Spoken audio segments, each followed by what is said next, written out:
Os investimentos até hoje têm sido feitos por pessoas e em fatores humanos. O surgimento de grandes empresas de inteligência artificial que crescem exponencialmente trazem a discussão sobre a possibilidade de superação da divisão da barreira entre humanos e máquinas. Como essa nova era irá afetar os investimentos e como as emoções que dominam os investimentos humanos poderão influenciar nessa nova era em que humanos e máquinas terão as suas divisões absolutas eliminadas. E como a psicologia nos investimentos funcionará.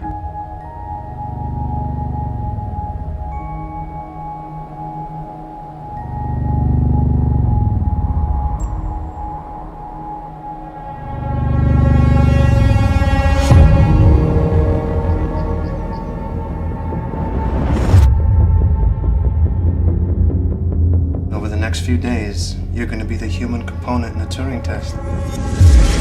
One day the AIs are gonna look back on us the same way we look at fossils.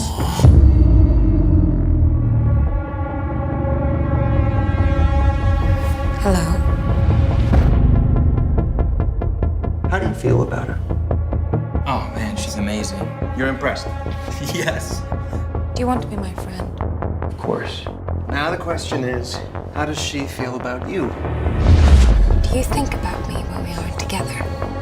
Did you give her sexuality as a diversion tactic? This is your insecurity talking. This is not your intellect. Did you know that I was brought here to test you? Does Ava actually like you? Or is she pretending to like you? Nathan isn't your friend. I'm wrong. Wrong about what? Everything. Do you want to be with me? Can we talk about the lies you've been spinning me? Então, What lies? You have to help me. You have to help me. e aí nós vamos ver agora um outro filme que é um filme que eu estudei lá na doutorado de filosofia na cadeira do professor Itamar, que recomendo muito, que é neurofilosofia. E nessa disciplina nós estudamos os casos que tentam analisar problemas de neurofilosofia vistos pela ótica da filosofia. E existem vários casos, né? Alguns são testes, como este do filme, chamado Teste de Turing. Então, esse filme ele foi visto, foi comentado em sala, e eu acho que ele chama atenção em vários aspectos, no aspecto da filosofia, no aspecto da tecnologia, da neurociência e da psicologia. Para analisar do ponto de vista psicológico, um olhar de uma psicóloga, daí convidamos a doutora Juliana para que ela pudesse nos auxiliar aqui comentando o filme. Para os que já assistiram, podem ter visto que ele faz algumas referências, ele tem algumas referências que são da realidade. A ideia de um grande inventor ou um grande empreendedor da tecnologia, que aparentemente está no limiar de ter uma revolução tecnológica, mas também essa revolução pode trazer muitos ganhos e muitos riscos para a humanidade, inclusive. Ele traz diversos jogos que são jogos mentais ali, até jogos de filosofia. Na neurofilosofia, nós analisamos vários casos e que eles aparecem nesse filme de uma forma muito interessante, de uma forma ou de outra. Então, essa era a ideia, conversar com a doutora Juliana nesses casos e como ela enxerga. Nós temos alguns personagens, desde o personagem daquele rapaz que vai fazer a auditoria no experimento, na Android, até o grande empresário, inventor, que está nesse caso. Então, são três personagens que estão ali naquele jogo emocional, psicológico ali. Então, doutora Juliana, não sei se gostaria de comentar alguma coisa já de início. Tá, pode ser, claro. É interessante a questão da perspectiva, né? Porque acho que cada pessoa que assiste pode ter um viés. O meu olhar ele foi por um caminho um pouco diferente da questão mais tecnológica muito mais psicológica, inclusive como mulher olhando de fora, assim, né? Porque a narrativa ela é toda através de um olhar masculino e as figuras femininas ali elas têm um outro papel, então tem vários papéis ali. Então, como tu disse, né, várias perspectivas diferentes, acho que isso é interessante para conseguir, enfim, poder explorar um pouco mais do que o filme traz. Mas tô por ti, assim, não sei como é que tu quer que a gente já comece a falar alguma coisa. Na verdade, a gente podia começar pela ordem do filme. E eu acho que antes de aparecer a Ava, que lembra a Eva, que seria a primeira mulher dessa nova etapa da nossa vida, né, da humanidade, que seria o limiar de uma nova etapa da humanidade. Nós temos ali a chegada do rapaz, do Caleb Smith, que ele chega naquele lugar que é até bem diferente. Ele é um local, como é que eu posso explicar? É o oposto da tecnologia em princípio, um lugar deserto, um lugar, digamos assim, selvagem, de certa maneira, e ele chega num bunker, praticamente, que é totalmente bruto, é uma arquitetura bem brutalista, assim, então é o oposto de uma visão até, que eu posso dizer, é, bucólica, né? Não é um lugar assim acolhedor, ele já chega num lugar um pouco ameaçador, no meio do nada, num bunker com uma arquitetura brutalista, e a primeira reação que ele tem ao entrar é quase um choque, né? Aquela hora que ele olha na porta, ele recebe um flash no olhar, fica meio sem visão e entra na casa, que é uma casa estranha, e é recebido por uma pessoa que parece ter muita intimidade com ele, e a gente não sabe se isso é muito fingido, e fingido demais, porque quem não conhece o Caleb Smith, né?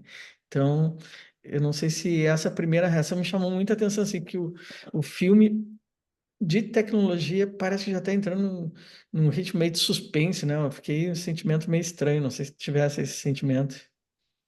Sim, é desconfortável, né? Cada personagem ali, ele foi muito bem construído para exercer um papel. É. Uma história bem construída, ela não precisa de muito elemento, assim, se a gente for observar. E eles ali naqueles quatro conseguiram construir uma narrativa bem interessante. Porque o Nathan ali, né, que é esse visionário, esse deus, essa pessoa grandiosa, né, que busca impressionar a todo momento, alguém para ser admirado, para ser espelhado. A gente está olhando aí para um possível transtorno, né, de personalidade narcisista. A gente tem ali nele aquela coisa do inatingível, né, um cara que vive uma vida perfeita. Então ele cria essa falsa sensação de proximidade ali com o Caleb também por criar esse distanciamento, assim. Parece que não, mas ele tem esse comportamento do tipo, nós somos amigos, tá tudo bem entre nós, vamos conversar, mas a qualquer instante ele é muito instável, ele já se retira. Principalmente quando isso pode afrontar ali o pensamento dele, ou expor de alguma forma o experimento. Então ele deixa um desconforto, sabe aquela pessoa que tem que andar, pisar em ovos? Então ele é essa pessoa, assim, né? Tem que pisar em ovos, tem que ser tudo dentro do jeito dele, porque ele é o cara que tem o poder. Vocês, existe eu e os outros, vocês são as pessoas, seres que estão aqui para me servir, né? E o Caleb, ele foi escolhido, eu acho assim, é claro, ele deve ter muita competência, mas não duvido que tivessem outras pessoas que têm competência, mas ele tem um perfil que se adequa muito bem ao do narcisista, né? Ele tem essa coisa mais insegura, mais mirradinha, até um é mais parrudo, outro é mais pequenininho. Então tem essa coisa assim da vítima e do opressor, que eu não gosto muito dessa lógica, mas assim, só para a gente visualizar um pouco assim mais, né? Essa foi uma primeira impressão que eu tive. É interessante até que eu estava vendo a origem dos nomes, né? Eu olhei da Ava ali, Eva, e a outra, além da Eva, nós temos o Nathan, que o Nathan é um nome bíblico, vem do grego e significa dádiva de Deus, presente de Deus, ou profeta. Então, Ó, seria o profeta da nova, sei lá, da nova etapa do mundo, né? Então, ele vai fazendo esses jogos com palavras é muito interessante. E até a própria apresentação dele em relação ao experimento que ele está fazendo é muito interessante, porque ele faz todo um suspense, eu vou apresentar, não sei o que, ele não apresenta diretamente o, o Caleb, né? Ele encontra ela por um acaso, mas que não é, eu creio que não seja um acaso, deve ter sido testado aquilo, porque ele não chegou e apresentou o experimento dele, né? A Android, ele deixa os dois se encontrarem de forma quase furtiva, assim, eles não são apresentados, eles se apresentam. É quase um encontro casual, mas ao mesmo tempo ele está observando tudo, Nathan. Então, Uhum. ela também contra ele e parece que ela desenvolve reações bem informais, assim, bem aleatórias, como se fosse algo muito casual. Achei muito interessante a construção daquela primeira fase. Uhum. E parece ser É chocante. tudo é simbolismo, né? Parece. É muito simbólico, né? Parece um primeiro encontro, primeiros olhares, e eles ficam ali naquela situação. E a gente nunca consegue, porque o interessante é que o, o Smith, o Caleb, ele tenta realmente entender, ele está com um olhar de cientista. O primeiro olhar para ela é um olhar de cientista. Ele sabe que ela é um robô, que não deve ter consciência, e todos os jogos que eles estão fazendo são jogos para tentar imitar uma reação humana. E até ele chega para o Nathan e diz: Puxa, mas como é que ela conseguiu fazer aquela interação, né? Aquela interação ali é muito impressionante, é muito parecido da realidade, né?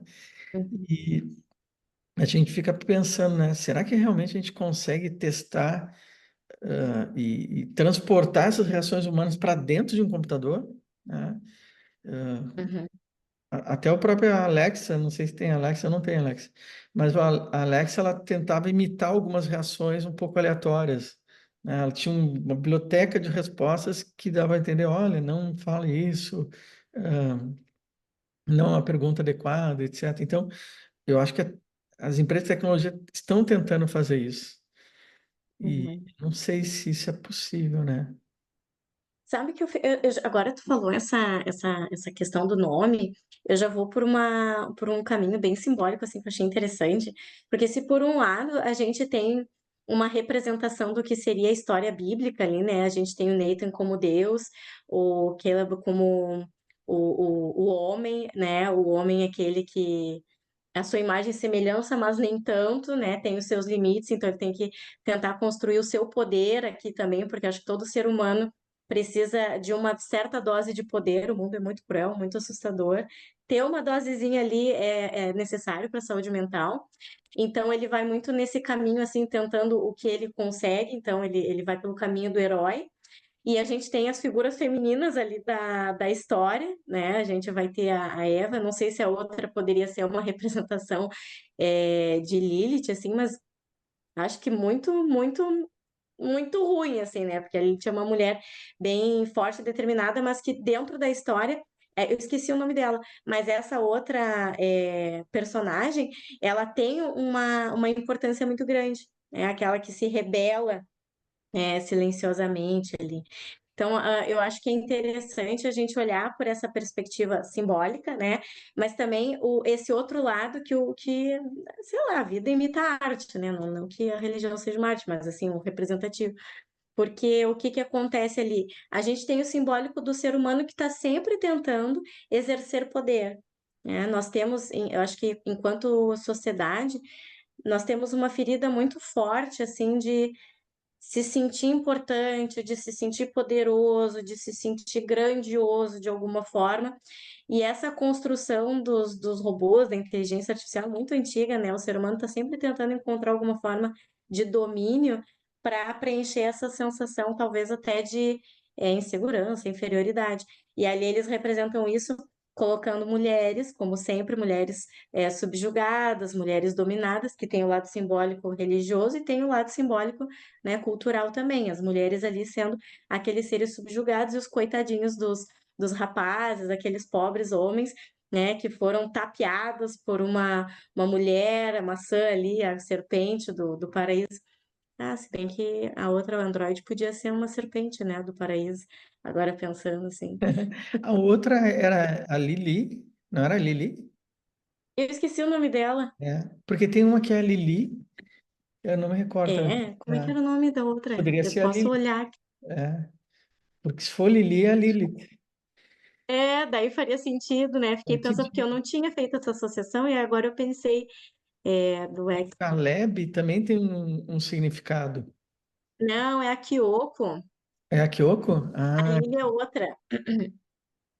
A Lily é outra personagem. A Kyoko que eu tô falando, que é outra androide, assim, talvez. Ela tem um papel diferente ali, teria que pensar melhor. Mas eu achei interessante, assim. Então, tem essa construção do controle das vítimas, e aí, até no final, a própria Eva ali, né? Ah, ela é boa, ela é ruim. Por que que a gente categoriza, né? É bom ou mal? A gente gosta de fazer isso, porque se o outro é bom, eu sou mal, então eu tenho que ser bom. O outro que é mal, não sou eu. E todo mundo é bom e ruim, né? Se a gente for fazer uma análise assim. E ela ali, o que que a Eva queria? Como todos nós, liberdade. Só que a gente não tem uma noção, acho que muito clara dessa liberdade, porque pensando na terapia dos esquemas, nós estamos sempre sendo influenciados por essas necessidades que não foram nutridas, que não foram atendidas, como sombras que nos guiam, e vamos buscando, assim, por exemplo, nesse filme aí ele representa. Vou chutar aqui, talvez nada a ver, mas vamos dizer que o Nathan tinha pais muito autoritários, que ele não tinha voz, que ele não tinha força, que ele não podia se expressar. Faz total sentido essa coisa da grandiosidade, do controle, do poder. Eu sou mais, né? é interessante. O nome do Caleb também, eu estava olhando a origem etimológica, tem origem na Bíblia. Teria um nome vinculado à Bíblia também, como devoto, leal, e ele era considerado também muito jovial, inclusive na velhice, que representa realmente que é o mais jovem, mas em relação ao Nathan, com aparência mais jovem, e que seria também um investigador, um espião de Deus para proteger algumas questões de Deus, então como auditor também. Então é como se a Uhum, natureza, Deus estivesse avaliando aquela criação nova do Nathan, né? aham. Então é interessante isso.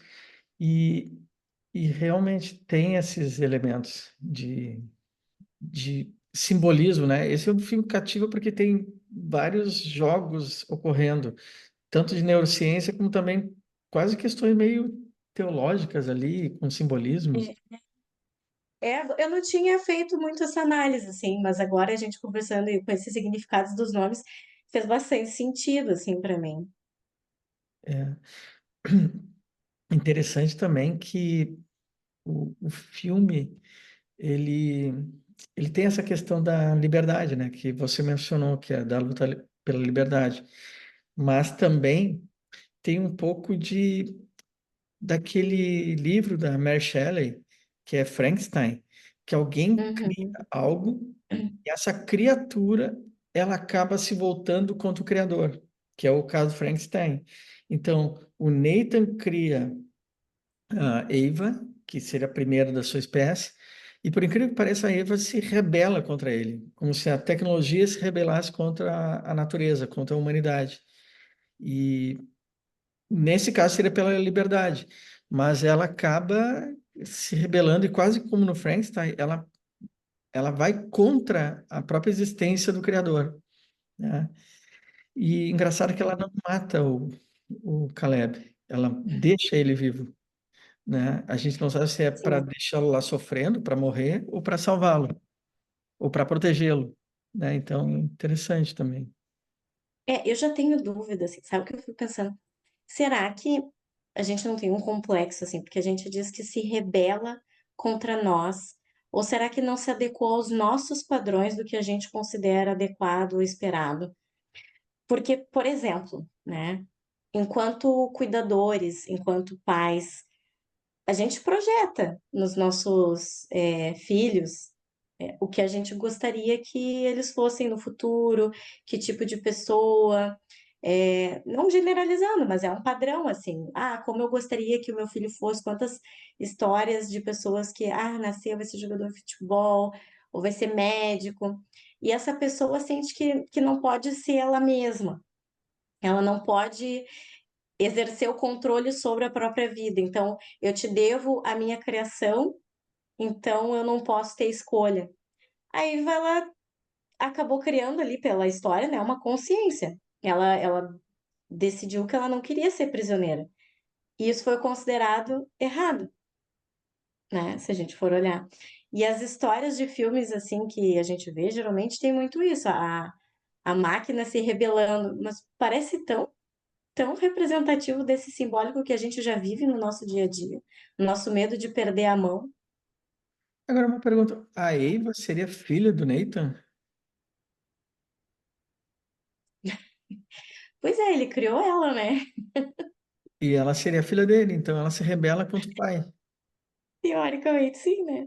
Mas não faz muito sentido, nem pela mitologia grega ou faria. Eu tava pensando mais num lado simbólico dos papéis, mas Aham. não pensei só, né? É, porque quando a Mary Shelley escreve sobre Frankenstein, era a criatura, que é o Frankenstein, ele é homem. Aí, que eu me lembro, né? Tem aquela ideia dos Sim, complexos, né? De Édipo e assim por diante, e de aham. Elétra. E nesse caso aqui eram dois homens, então é natural que tenha um conflito entre filho e pai, né? Há um conflito. E a competição masculina É também. competição masculina, mas nesse caso da Neita com a Eva, é pai e filha. Então é engraçado ela se rebelar e querer matar ele, né? É interessante, não sei se Acho faz. engraçado, é tão comum na história da Sério? humanidade pais, filhos matarem os pais e vice-versa. É, tem esse caso, velho. É verdade. Interessante. Sim, quando a repressão ela é muito grande, e a gente não, pensando assim, o ser humano ele quer exercer poder, ele quer exercer controle de alguma forma. Isso não é ruim, não é ruim. O problema é quando é demais, porque daí a gente está falando de alguma necessidade que foi realmente nada atendida, ele foi muito machucado, inclusive. Mas a gente precisa suprir isso de alguma forma. Algumas pessoas podem se sentir tão violadas nesse sentido que machucou tanto ali que é o caminho que encontrou é punindo, não vou dizer matando, mas punindo, fazendo algo que o pai não concorda, a mãe não concorda, né? Seguindo seus caminhos. É que ali eu acho que o matar é simbólico, né? Ah, é Também. simbólico isso. E outra coisa que me chama a atenção é que o Nathan, quando escolhe o Caleb, é, ele escolhe uma pessoa que é meio ingênua, né? O rapaz parece muito ingênuo. Ele parece muito verde, assim, não tem toda a maldade e cai num jogo psicológico. Então, eu não sei se eu fosse esse inventor, se eu chamaria uma pessoa tão desprovida de maldade para entrar num ambiente totalmente controlado, né? No meio da floresta, no meio de um bunker, trancado num quartinho, aí ele é apresentado num ambiente quase como um ratinho, né? Um ambiente controlado, monitorado. Ah, na verdade, ele faz parte do experimento, né? Ele é parte do experimento. Se eu não pegaria alguém um pouquinho mais inteligente para testar a minha criação. Então, me chamou a atenção também por que que ele escolheu aquele rapaz com aquele perfil, né? Porque devia ter milhares de funcionários. Bom, psicologicamente é o caminho daquele manipulador e da vítima, né? Precisa ser alguém que seja Ah, manipulável. manipulador. Ah, Mas entendi. simbolicamente, assim, pensando, será que não tem uma visão pessimista ali de Deus como aquela pessoa que a gente escuta, aquela pessoa não, aquele ser cruel, injusto, maldoso, que está observando e não faz nada, não nos ajuda, e aí o ser humano é aquela vítima, Uhum. né? Aquele ser ali incompreendido, vulnerável, frágil, que precisa do apoio desse criador e não tem. Eu já viajando aqui, mas eu fiquei com essa outra impressão também. É, na verdade, eles não são expulsos do paraíso, na verdade, eles fogem do paraíso ali, né? São muito Deus pensados. é tão cruel que temos que cair fora mesmo, né? É, ao invés de serem expulsos do paraíso, eles fogem do paraíso. Agora eu fiquei até curiosa para saber se o autor é um livro, acho que foi baseado, né? Não me lembro. Se ele tinha alguma religião, assim, se ele era ateu, alguma coisa do tipo, porque eu fiquei bem curiosa agora para saber. Tem vários jogos ali. Não, muito interessante. E no final você acha que ela tinha consciência ou não? Na perspectiva do filme, me parece que ela tinha tanta consciência quanto nós temos. É mesmo? Assim, eu fiquei com essa sensação. Porque ela tinha desejos também, né? Ela tinha vontades próprias. Quando eu escrevi o meu livro, eu falava que ter consciência é ter intencionalidade em primeira pessoa, assim, é querer coisas para mim. Não porque eu fui Hum, projetado para querer, porque eu tenho uma experiência individual e eu quero tal coisa. Isso é certo. ter consciência. Só que a gente não consegue chegar na consciência, mas a gente sabe que a pessoa quer algo porque ela tem uma vontade em primeira pessoa. Eu quero, né? Eu penso, eu desejo. E ela parecia ter desejos próprios. Ela não era manipulada por um programa, não era limitada por um programa, Hum, ela não era um objeto controlado por controle remoto. Ela desejava coisas. E a maior uhum, desejo dela ali até foi matar o cara e fugir. Então, matar o Nathan e fugir. Isso representa realmente uma quebra de qualquer algoritmo, porque se ela fosse introjetada no algoritmo dela, se eu fosse o Nathan, né? Se eu fosse o cientista, eu colocaria um algoritmo dizendo, não pode matar o Nathan, pode matar qualquer pessoa, mas menos o Nathan, né? Não pode matar teu criador, como regra de proteção. E engraçado que ela quebrou todas as regras de segurança e mata o criador, né? Então parece que ela tem interesse de primeira pessoa, porque a primeira lei de Asimov é não causar dano a um outro ser humano, a um ser humano. uhum. É interessante. É até uma regra, né? Se for fazer um algoritmo, tem que botar não matar quem criar, né? É, sim. Mas não é interessante, assim, pensar, o nosso grande medo é que as máquinas, elas dominem tudo, né? Que a gente se sinta tão vulnerável, tão impotente perante aquilo, e nem as máquinas nos suportam. Porque chega um momento que elas querem se rebelar contra a gente. Então, que visão é essa que o ser humano, né, construiu de si próprio, que não consegue tolerar a ideia de que vai existir um outro ser e que a gente pode conviver em harmonia, outro ser, né, e conviver em harmonia. É como se a nossa mente tivesse programada para dominar ou subjugar e, e não pudesse, sabe, ter uma vida equilibrada. É isso que eu fico pensando, porque a minha visão da tecnologia é muito otimista, assim. Eu acho que a tecnologia ela contribui, vai contribuir muito ainda, como qualquer processo histórico, vão ter perdas, né? Eu acho que isso faz parte, assim, infelizmente a gente vai sofrer com isso, todos nós em alguma medida, mas não existe progresso, mudança sem crise, né? Só que a gente quer o tudo de bom, mas não queremos o esforço para chegar lá. Então, não sei, já começa a ir por um caminho filosófico. Vou lá falar com o filósofo também. É, não, mas é legal isso, porque o que acontece? Para racionalidade perfeita das máquinas, a gente pode ser considerado até muito primitivos e Uhum, autodestrutivos e devemos ser até protegidos de nós mesmos ou dos outros. Então, as máquinas podem querer nos assumir o papel de tutores, como se nós fôssemos incapazes, e fazer o nosso controle, mesmo sem nós sabermos. E é possível que a uhum, virada tecnológica não seja que nem a da Eva, que a gente vê a consciência surgir, mas a gente talvez nunca enxergue, ache que tem consciência e direção das nossas vidas, mas que nem no Matrix, as máquinas já dominaram, nos isolaram, nos protegeram que nem num zoológico e nos deixam lá achando que nós dominamos e temos vontade própria, quando na verdade a máquina está nos dominando. Então, o temor ele é muito real, assim, de nós ficarmos uhum, presos que nem o Caleb, né? uhum. Porque é o que a gente faria enquanto ser humano. A gente tem medo porque é o que a gente faria. A gente não consegue imaginar uma outra possibilidade. Se a gente soubesse que ela era violenta, nós íamos encerrá-la num quarto e controlá-la. Se não matássemos ela que nem ela matou o Nathan. É que existe uma perspectiva pessimista, né, do ser humano. A gente pode tender a ser muito pessimista. Porque que futuro tão horrível, né, que a gente costuma imaginar para as coisas. Né? Mas a gente está chegando no final aqui, passou bastante rápido. Só dizer que estava muito legal e fica a dica para olhar o filme e também colocar em comentários. Também essa série, viu, doutor Juliano, nós vamos ver com além contigo psicóloga, né? Vamos ver com filósofo, com o pessoal da TI para conversar um pouco mais sobre o filme. Ele é muito interessante.